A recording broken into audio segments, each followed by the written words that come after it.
Hey, Michaela, Yes. what is your worst habit or your worst bad habit?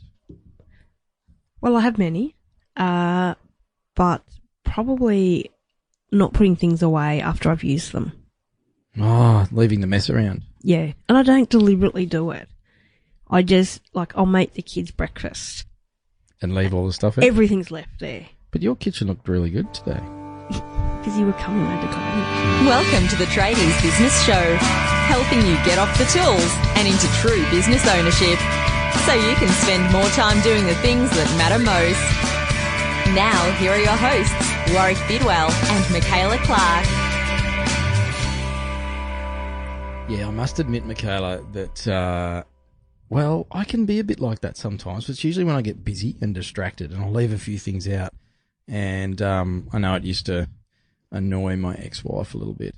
Well, I do it because I'm distracted. I don't do it because I'm just not going to put it away. No. But I do it, but, I'm just constantly getting distracted, so, by other people and myself. But I'm not the tidiest person. Oh, no, see, I like to be clean and tidy and all that sort of stuff. But I usually get back to it and batch it. So you taught me to batch things up.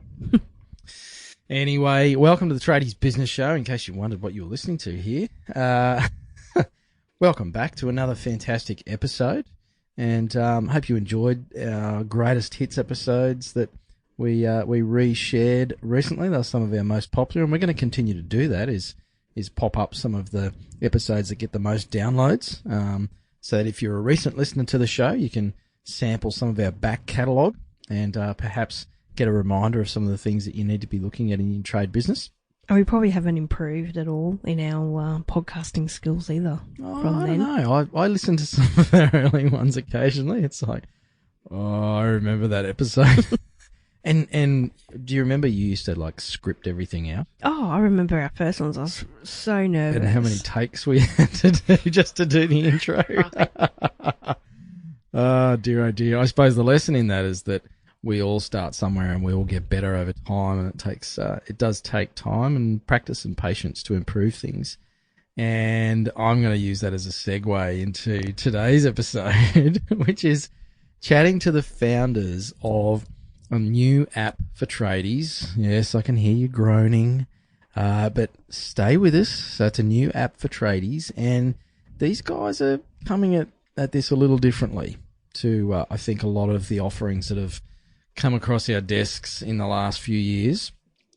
So Brad and Phil are the founders of Bridge app, and basically they're very much of the belief that rather than try and change everything all at once and have this whiz-bang software tool that's going to revolutionize your life, is just to fix the things or the simple things that are taking up your time, and let you get on with the stuff that you're good at. So it really is a little different to perhaps what you may have seen before. But we had a chat to the guys about their background and I suppose how we could use technology really simply and quickly to have a big impact. So it was a good chat, actually. I really enjoyed this. Yeah, and we're excited they're going to partner with us this month as sponsors of the Tradies Business Show. Yeah, welcome aboard, guys. So, we're going to be talking to them a bit more, and you'll be hearing more about, I guess, bit of not a theme so much, but how you can start to make some changes in your business that's going to free you up just to make things a little easier. Let's not go the whole hog of build a BHP style tradie business. And I guess it's been a bit of the business coaching message over the years from that industry is, leverage yourself off the tools and out of the business, and you go sit on the beach and it all runs in the background. And I think our original message, Michaela, of getting you off the tools and into true business ownership still requires you to be working, and you're still going to have lots to do, but it's more of a progression. So I think this is a big part of that is an app like Bridge to help you actually take some of the first steps in your tradie business. All right, let's listen to the guys. So joining us today is Brad and Phil, and Brad and Phil are the founders of Bridge app. Now, we're going to let the guys tell us more about it so that we don't make a meal of it, but basically they're a new player on the scene and doing some pretty exciting stuff for tradies. So welcome to the show, Brad and Phil. Great to be here. Thanks for that. Pleasure. Thanks. Good to be here. Now, firstly, we do need to cover off an important question we often ask our non-tradies, and is that are you guys DIYers, and what's your worst project, or are you always hiring the professionals to do the job? I'm not a DIYer. I always hire a professional to do the job. I've tried a couple of times to fix small plumbing issues at our house, but it always ends in disaster. So I prefer to get the professional in. So you learnt the hard way. Learn the hard way, yeah. And I'm not too far different from that. So I'll pick up a hammer or drill or have a go at a few things, but often I get somebody in to fix it afterwards. So I should settle with doing it right the first time around. So another good endorsement for our tradie listeners that they're the right ones for the job. So let the tradies do the trade work, and let people like you two gentlemen, Brad and Phil, to actually deal with the business stuff. And I'm doing one of my wonderful segues, Michaela. But guys, tell us a bit about, before you jump in to tell us about Bridge itself, can you give us a bit of your background and, how you guys actually came together and came to develop this new app for tradies? Yeah, sure. So, look, it's been a long path here. I've been at this since late last year. My background has been in product development, digital product development, and I've worked for some large corporates in Australia, internet directory properties. And I had worked on a number of research projects which saw that customers and consumers who deal with service-based businesses and businesses like tradies are really expecting quite a step up in how they interact with those businesses. They want paperwork professionally presented. They want communication easily handled. And in that research, it kind of became evident that there wasn't a lot of great, easy solutions for people like businesses like tradies to adopt and to meet that consumer need. And so such was born the idea of Bridge about a year ago, and we kicked off a process of working out what that might look like and what the team would look like to pull that together. But my skills only go so far. I develop software and digital products, but a business like this needs lots of smart people working on it. So I was aware that a gentleman across the table from me here, Phil, was in market and was had some skills which would be useful to us, and might let him tell a little bit about his kind of origin and how he got here. Yeah, no, thanks, Brad. So, my background is in classifieds. So I spent the last 10 years in my own classifieds in the rural space. So come off a farm in Western Victoria and was dealing with over the last year, I guess, moving on to my next project, I guess. And I had some exposure to, I guess, the tech barrier that's happening in the farming industry at the moment. And from there, we were trying to solve that, and we started off solving that, and I heard about a bigger project that was happening and a bigger business that potentially was happening, but also an industry where I guess the adoption of technology would potentially be a lot easier than in the farming space. Tradespeople, small service people have got access to mobile phones, are using them every day. And met Brad, we got along like a house on fire, and we kicked off early this year. Yeah, okay. Yeah. So there's been, I suppose, a lot of industries that have perhaps been held back a little by outdated practices. And I come from a financial planning and accounting background many years ago, and just found that although they did use computers, some of the systems and everything were quite outdated in those industries. And I often felt that it really held the businesses back in not the technical side of their work, but providing great customer experiences and being able to integrate, their own bookkeeping and marketing and all that sort of stuff. What's your take on the tradie market? So we think the tradie market at the moment is there is technology out there that's available to help tradespeople manage their business. I think though one of the areas that probably needs to focus on is the time the tradies have to adopt technology. So we've had recent customers recently that have, they've signed up and they've got going with Bridge, but they don't get time to come back to it, because they've got to run a business, and they've got to focus on, what makes them money, and that's, getting out there and doing some work, rather than shifting their current business processes over to a software business. So I think one of the issues, and that's where we're trying to focus on at the moment, is creating app software that's easy to learn, easy to adopt, and doesn't necessarily do everything, but does enough to get these guys and girls going and get them on the path to using technology. I'd say within 10 years, technology will be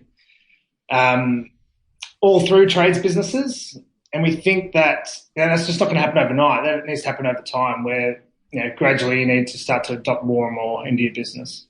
Yeah, it's really interesting that you understand the way they operate, in that, yes, they do have this want to switch over and they do understand the benefits of it now, but it's actually that practical issue of having time to actually learn this new system. And a lot of them do find a lot of software out there just way too complicated for what they need.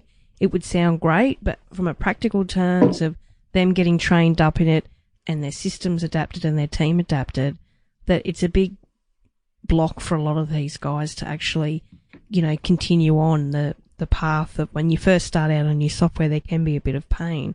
But if you can reduce that pain as much as possible and just get them used to a system that does what you need it to do quickly, that will make a big change for their take-up rate and be able to make it much more automated easily in their business. So it's great that you've understood that pain point for them. Yeah, it's something, Michaela, that came out way back in the beginning when we were looking at this idea, and we've kept true to that idea all the way through.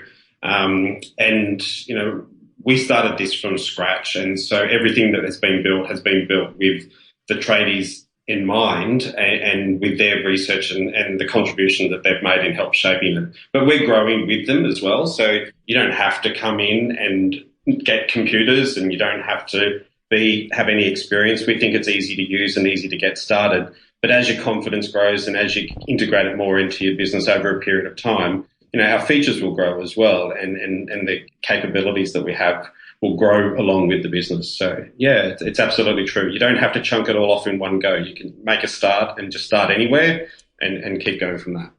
So we've obviously talked a bit about the fact that it's a headspace thing or a mindset thing rather than just having the system. From your perspective, guys, what are some of the main areas that you're seeing, I guess, tripping tradies up? Just keen to share with our listeners, I suppose, some areas that they could focus on in terms of improving the way they approach the business side. Yeah, I think in approaching the business problems, it's really important to always bring it back to your customers' problems and the consumer and how you're serving your customer. So we don't advocate that you use technology for technology's sake. We say it because the consumers have an expectation, or your customers have an expectation that, they should get legible paperwork that's easy to communicate what the work is going to be done, that it's been done on time, how to pay, and to be able to message and communicate with the tradie easily. So, in trying to prioritise change in your own business, sometimes that's difficult, but if you frame it from the point of view of serving your customer better, I think every tradie will agree that it's important to keep your customers in mind, and that's really what you're trying to build your business for. That's how we treat our customers, and so we think that they do the same. Yeah, and I know a big thing that we notice with tradies and their level of customer service are in two key areas. One is sending quotes quickly, because we know that will increase their conversion rate as long as it's, professional and looks well, and they can easily do it on an app and send it straight away. And also invoicing customers. I mean, I know they're two big pain points. They'll say we've got real cash flow problems, but we haven't invoiced all these customers. So sending quotes and invoices simply and hopefully while they're still on site. Is that something you guys have noticed that that's a need for the market? Yeah, definitely. And we've got these massive phones that we carry around now, and we think we can use them a lot better. Some of the screens are just as big as a desktop computer. I know they're getting bigger and bigger instead of smaller. Yeah, so we think there's a real opportunity during the day, from whenever you get up at 6 o'clock in the morning through to 6 at night, to do that quoting and invoicing as you're moving through your day, rather than someone will relate to this, rather than getting home at 7 at night and banging out Excel spreadsheets. So we think there's a great opportunity during the day to be able to do it with a smart app or a smart piece of software.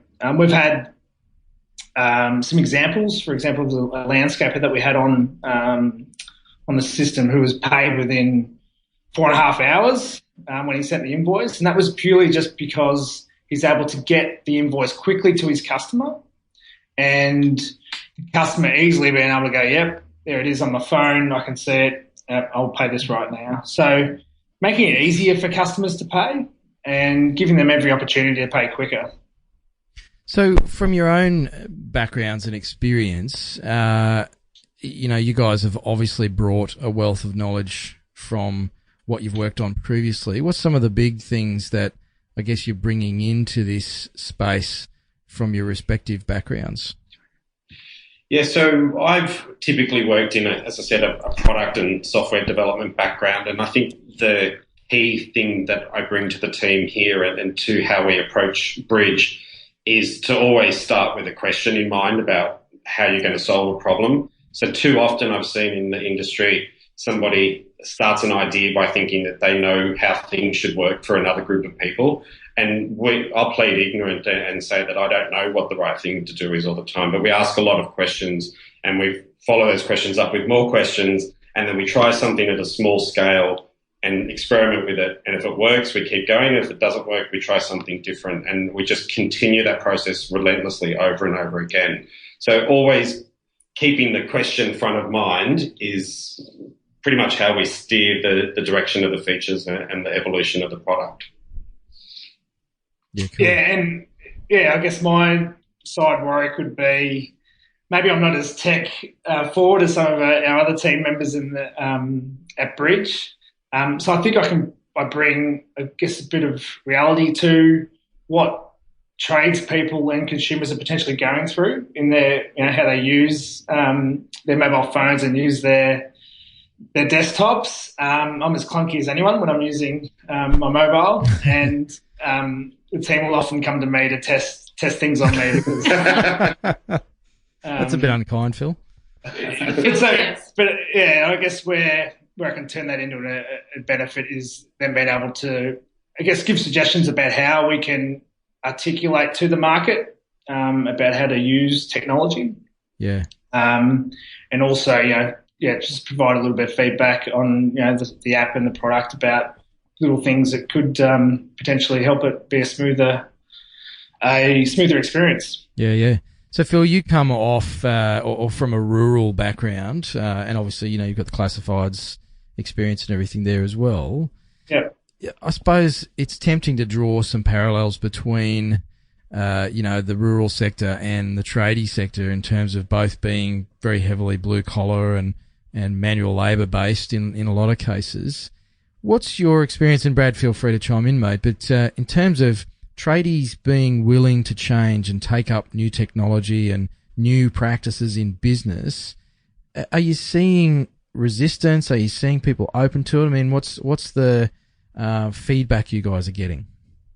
I'm seeing that they're open to it.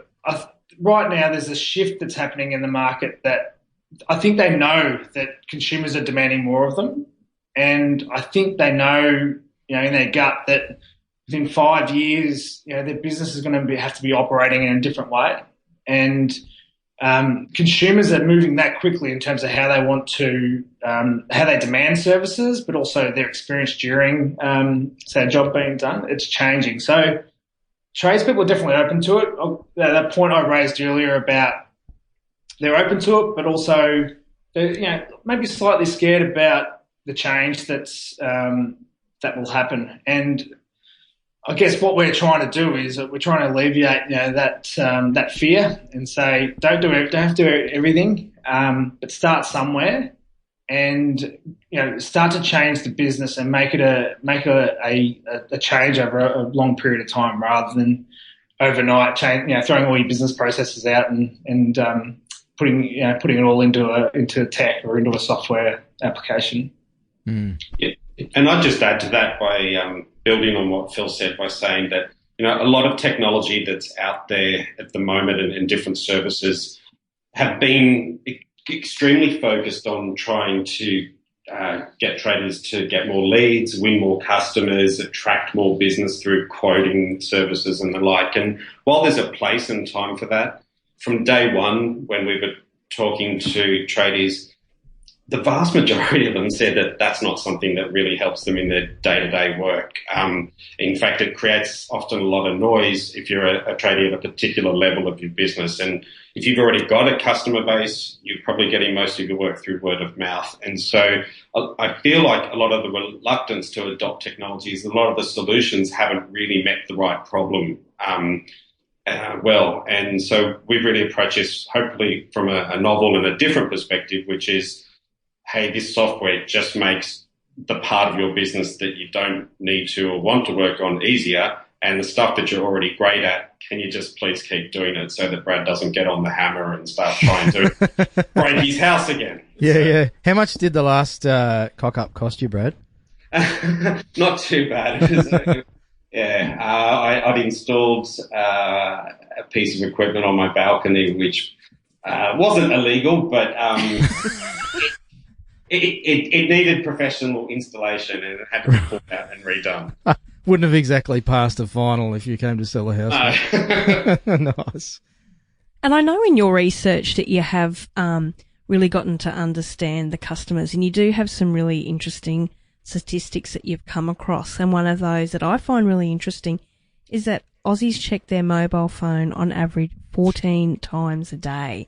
Now, if you're Warwick, that would be about 50 times a day. No, I'm changed. I'm a changed You're man, a changed Michaela. man. I had a that's week good. off the grid, and I've actually gotten really bad at checking notifications and replying to people. Good, because you were like way on it too much. But anyway, 14 times a day, and you raise this point that, that's time when people can be looking at your quotes, accepting them, paying your invoices, all that kind of stuff. So it's good to understand how our technology is also getting used on the customer's point of view, because it's other things like, a lot of people don't like using voicemail, can't answer their phone at work, but they can send and receive texts. Yeah. And is that the, way you're communicating with your customers? So it's really interesting that you have done some of that background research as well as understanding, the mobile behaviour in Australia as well. Yeah, absolutely. I mean, our phones are ruling our lives at the moment, and I guess we could talk a lot about the downsides of that, but the upsides are that there's lots of opportunity there for business owners and tradies specifically to be in front of their customers more times per day. And I think the phone also leverages, allowing people to kind of interact in a way that suits them. So it could be after hours, or it could be in between other tasks. Everyone's trying to juggle too many things to get done. But if you use the phone wisely, it can help you win more business, do it more efficiently, and communicate better with your customers. So, yeah, we're pro technology and pro phone, but we're trying to do it in a really simple way that doesn't interrupt the rest of the work that you want to get done. Great. So I just want to step back a little bit. And, you guys have probably been on a steep learning curve the last 12 months with this tech startup. I'd love to get to know some of the challenges that you've faced in growing a business quickly and rapidly. You guys are based in Melbourne. You've got a local team down there. And all of our tradies, have this fear around starting up their businesses and what have you found some of the challenges, I guess, in starting up, and how have you overcome those? Well, one of the key challenges in growing the business has been getting the right people and the right skills in the right spot, and taking time to understand who we're bringing into the business and making sure they've got the right fit. I guess it's been a challenge, but it's been relatively we've been relatively lucky in that the people that we've brought in fit the culture and have all hit the ground running, I guess. I guess for relating that back to trades people, growing a business take time, I guess, in terms of who you bring in and make it a considered decision. Yeah, I know a big challenge our tradies face is finding and building their team, especially because, there's jobs coming in, they feel the pressure to hire quickly. So how do you sort of do that process of working out whether that person is right for your culture? So during, we do the traditional interview process. Obviously, you're trying to make an assessment of the skills and whether or not that they can do what they say that they've done in the past. But more than that, trying to make a judgment on whether or not they'll develop and grow more than what they've done, and can they be part of that journey, or can they be part of that with us? So I think being really honest with people about what they can expect when they come into the business has been a key strategy of ours. So, we don't have all the answers. We're still trying to figure things out. We think we're onto something really strong. We've got some early traction. You're going to love it. It's great. It's fun. It's hard work. It's all those things. But you may end up having a role that evolves over time and looks different than what it did when you first started. And that's not okay for everyone. Some people need a lot more predictability than that. And so being able to be honest with people up front, I think, has helped us attract the right type of personality to the roles as well. Yeah, and I love that you're trying to build a great innovative culture there. I know on your team page that you talk about, getting rid of the rules when they don't help and recovering quickly from our mistakes and staying flexible and transparent and honest. So it's really good that, you are, I guess, identifying that, look, you're not always going to be perfect. You're always going to keep asking that question and be curious. And it's so important too in a technology business that is moving so quickly that you are staying with the technology side, but also the tradies side that perhaps isn't quite as willing to move as quickly as technology is, for example. For sure. And I think one of the great things I like about the team that we have here is that they're very personable and open and transparent and communicative. So, the other Friday I came back into the office after being out to a meeting, and there's 3 tradies sitting around somebody's desk having a beer with somebody as we're talking through one of the ideas that we're working on. And so it makes me happy, and it makes Phil and I very comfortable that the team aren't sitting in an ivory tower thinking that they've got all the answers, that they're being accessible to our customers, and that we're keeping really, really close to them. Like that's the core for what we do. And I think it's important that people know that you're a local-based team as well in Melbourne, and these guys are really getting, the people actually developing the product are talking one-on-one to tradies to really understand their pain points and how you can solve those problems. Yeah, I mean, we're for Australian businesses and for Australian tradies. We happen to be based in Melbourne. That's where most of all of our work is happening at the moment. But, we're accessible and available to anyone in the country. But we've always been designed with the Aussie spirit and business mindset in from the beginning. And, I think that's kind of, we have a very Aussie approach to running our business as well. And I think that we don't want to be any different than that. That's who we are. Phil said that he's from the country. I'm actually a country boy as well, but I probably spend a bit more time in the city. But I like things fairly honest, straightforward, in a very approachable kind of way. There's not a lot of showmanship. It's just what it is on the label. So yeah, and being in Melbourne, and it allows us, being in Australia, allows us to get out there and press the flesh with our customers. So like tomorrow, for example, we're out for a day, visiting our customers, learning about what works, what doesn't, and we're able to be nimble and make changes more quicker potentially than what another tech startup might be able to do. So quick question. You guys both based in Melbourne now, I'm guessing? Yes. Yeah. Yeah, cool. What is the go with hook turns, guys? And how many trams clean up cars for tourists that don't know what they're doing? The best way to get around that is not going in the city. Yeah, I like Going it. in the city, I feel like a tourist in my own town. So. Creative solution to a problem.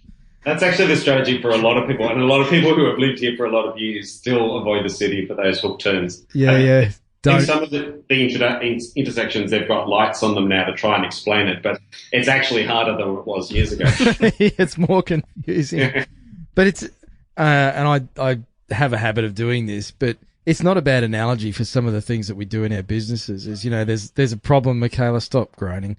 But we come across these problems and we keep trying to solve them. Like obviously the City of Melbourne's putting new signage in and trying to educate tourists and people on how to do a hook turn. Well, you could just not go to the city in your car. But we do the same in our businesses, and I see my business wingman clients that I work with personally, they get so fixated on solving a particular problem that really they could actually just work around it, or in some cases just leave it alone, not have to solve that and have it right. And I like what you guys say about, instead of having, I suppose to oversimplify it perhaps, is instead of having systems for everything and improving all of these business practices, just deal with the stuff that is a problem and let our listeners just get on with doing what they're probably still good at, which is their actual trade. Yeah, I wouldn't disagree with that at all. I think it's a great analogy, and probably the only thing I'd add to it is that sometimes it's just appropriate to hand a problem over to somebody else as well. And if paperwork and admin is not your bag and you can't make sense of it, then we think we've got a novel way to do that. And that's in this situation, but it could be other problems in your business as well. There's usually a good solution out there that can fix it. Okay, so tell us, I guess, a little bit in particular about the software, what it does, maybe a little bit. I know you've covered that it's simpler and doesn't necessarily need training to use, that differentiates yourself from some other products out there. Now, you do have a free trial as well, 14 days. So just talk a little bit about the software itself and how you pay for it and the reasoning behind that.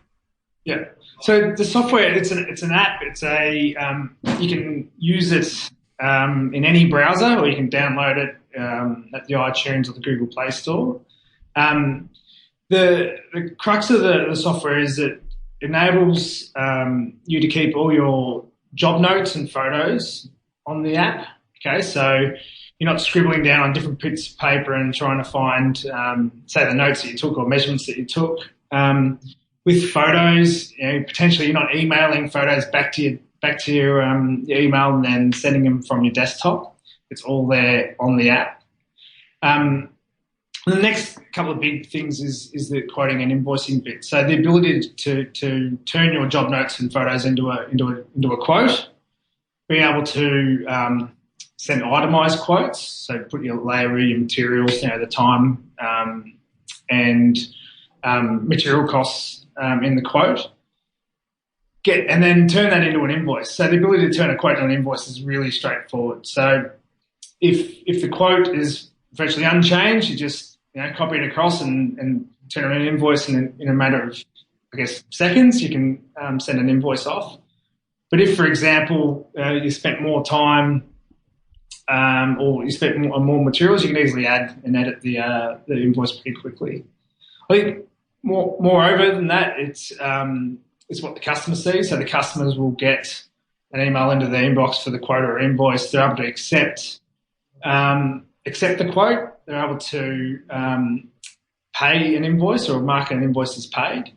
And what that does for the tradesperson, it feeds it back to a centralised dashboard on the app where they can see if a customer's viewed a quote. They can see if a customer's accepted a quote or paid an invoice. And so you can really get on the front foot in terms of your customer communication. So if someone's viewed a quote and hasn't got back to you, well, give them a buzz and see where they're at. If someone's accepted a quote, you can get on the front foot and say, okay, when are we starting this job? So it gives the tradesperson transparency to the customer. but also, and more importantly, it gives the customer a great experience with that tradesperson. Yeah, I'm a big fan, and we've talked about this on the show a lot, is, well, it's not cyber stalking, but it kind of is when they... You love to stalk people. You know, when the customers open their quote and you can follow them up, straight away, or, whenever your sales process allows. I must admit, and I'm probably going to show my hand a little bit here, but I do use a couple of those things where I can see when people have opened emails. Yeah. And I may have been a little too eager to, time that well and contact them because they opened my email. And I'll get in touch within an hour and I get a message back. It's like, wow, that's so weird. I literally just opened your email. Whoops. Maybe a bit too keen, but it is really cool to know that it's not just sitting in their inbox and all that sort of stuff. Yeah, and then you don't waste time following up. You can time it so that you're getting them, if you know that the next day is better or is later that day, you're following them up, then you're saving time in other areas. So, and I really love that it's easy for the customers to accept the quote as well. I think that's really important because that just streamlines it for everybody. The dashboard view when you open the app is the first thing that you see, and it shows you it's almost like a pipeline of where everything's at in your business. And so how many are in the quote stage, how many are in progress, how many have been invoiced and waiting for payment.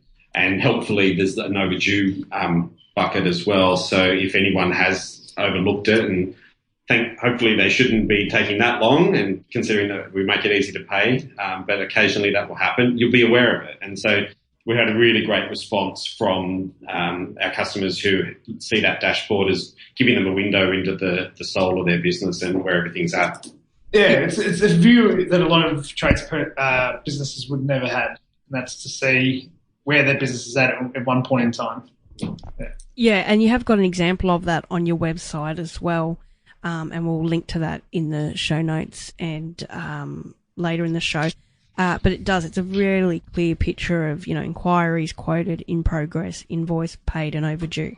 So it really can give a really clear snapshot. And that sort of information is something that sometimes I have to extract with pliers from clients that I consult to. Is just a simple thing of, how many jobs have you quoted in the last week or month or whatever, and how many did you win? And I just get blank looks of heaps and lots, but to get that data, and I've got a couple of clients doing this at the moment, is literally printing out a page and keeping a tally by the phone of those numbers so we can work out how well their sales process is working, where we need to focus attention. So this really just gives an instant snapshot of, oh wow, I better go back and get some more of these quotes out because I've had a heap of inquiries but there's not as many quotes sitting there, or I've done a heap of quotes, but there's not as many in progress. So it just really shows them where to focus their attention. Absolutely, yeah. Great. Okay. And so what's the cost, guys? $20 a month is all it needs to revolutionise all that admin. And as you mentioned before, Michaela, there's a 14-day trial, which you can sign up with no credit card required, just to get started and check it out and see how it can work for you. And then there's a very easy upgrade process after that. Cool. Now, I know you're saying there's not really any training or setup needed, but if someone does need a help or a question, what kind of support do you offer? We're always up for a chat. So there's a phone number on the website. A technology company that has a phone number you can ring? Yeah. Yay. Yeah, it is. It's proudly presented at the top of the page, so we'll gladly answer that and talk anyone through. Obviously, email. If someone shoots us an email, we'll be able to reply there. We're very accessible. There's a number of different ways to contact us. Facebook is a good one as well. Wherever you like, we're listening. And it's really helpful for us to have those conversations as well. Even if you're not having trouble or a problem, just give us a chat. We'd like to get the feedback. It helps us make a better product for you. It's seeing you guys more as a partner in the business than just an app that I bought on my iPhone.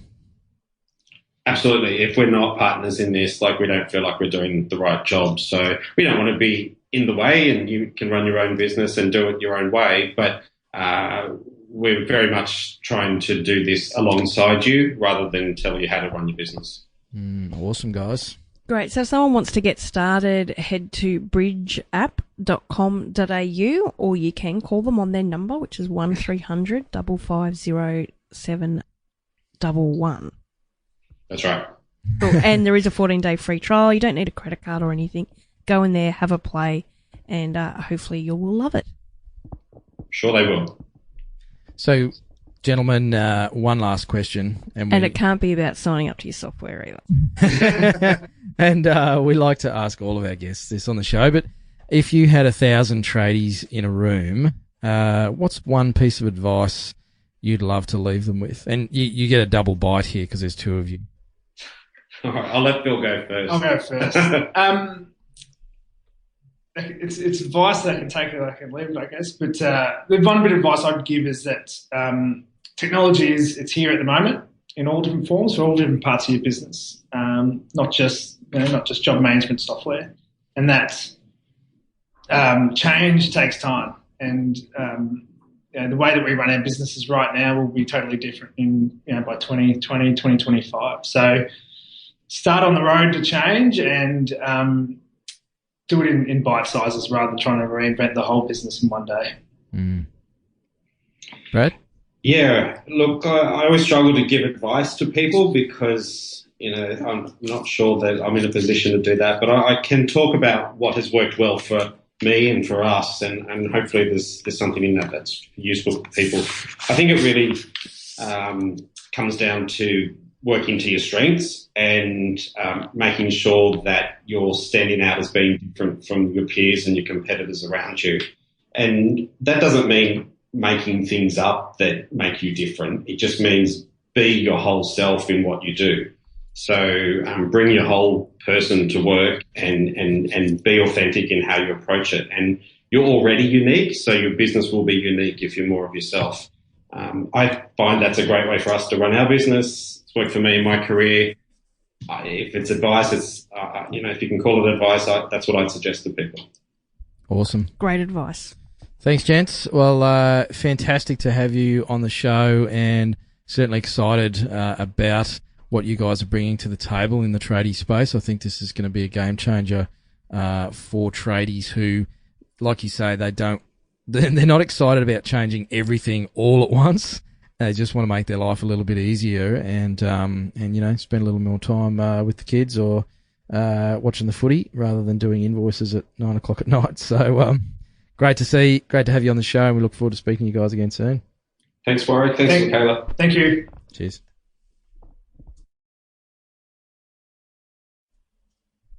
So it was a great interview with Phil and Brad from bridgeapp.com.au. Make sure you check them out and get your free 14-day trial. Got nothing to lose. No, don't need to put a credit card in, nothing. Proper trial, so none of this rubbish of stick your credit card in and sign up for a free trial, and then the billing starts automatically after you forget about it. And these guys are the real deal. As we said in there, their team is local, so Australian-based team in Melbourne. They've got a funky-looking office there on the website. Couple of guys who have basically identified a problem in the market and put something together to solve that, rather than, hey, let's go and flog something to tradies. So as Phil said, he's a country boy, and Brad grew up in a regional area as well. So I think they get it. They understand our listeners, you guys and gals, and I think you should go and check it out. So go have a sticky beak, and we will catch you in the next episode. Bye. You've been listening to the Tradies Business Show with Warwick Bidwell and Michaela Clark. Want to get off the tools and into true business ownership? Find out how at tradiesbusinessshow.com.